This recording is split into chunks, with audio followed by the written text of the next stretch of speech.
Gusto ni Interior Secretary John Vic Remulla ng kapangyarihang magsuspindi ng klase. Kasunod ito ng pagkadismaya ng ilang magulang dahil late ang anunsyo ng suspension kahapon dahil sa masamang panahon. Narito po ang report ni JC Cosico.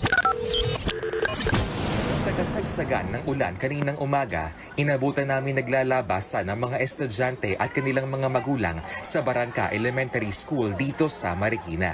Lahat sila pauwi na dahil suspended ang klase sa lungsod simula alas 10 ng umaga dahil sa masamang panahon. Ang hinaing lang ng mga magulang, sana'y mas inagahan ang anunsyo. Dapat kasi maaga pa lang sinasabi na nila na suspended kasi mahirap din yung paghatid sunod lalo ng tag-ulan. Agahan talaga kasi para hindi na nahasal yung mga pang-umagang batch. Nagsuspende rin ng klase ang Muntinlupa City simula alas 12 ng tanghali kanina. Ayon kay Muntinlupa City Mayor Rufy Biazon, hindi raw basta-basta ang class suspension dahil dapat nakabase sa datos at siyensya. 6 a.m. onwards, hindi naman siya malakas na ulan ang inaasahan. Mag-clear up pa siya. So, nung further monitoring namin, ang lumalabas, ang forecast is in the afternoon, no? Yung mga tanghali onwards. So, dun kami nag-base. Sinekundahan naman yan ni San Juan City Mayor Francis Zamora. No one can really tell or forecast, no? Talagang the whole day ba ulan, sa morning lang ba?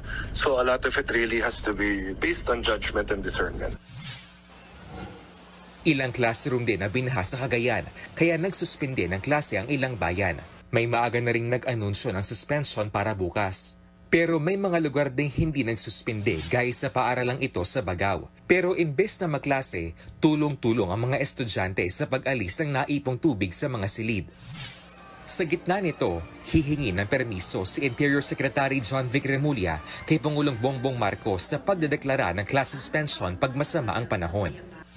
Hindi ko lang bibigay sa akin pero hihiligin ko. Ang practice ko ng governor ako, talagang sisihatin ko lahat ng mapa kung paano parating. At kung gano'n ay pwede natin ang announce mas maaga. Pag-aaralan naman daw ito ng palasyo.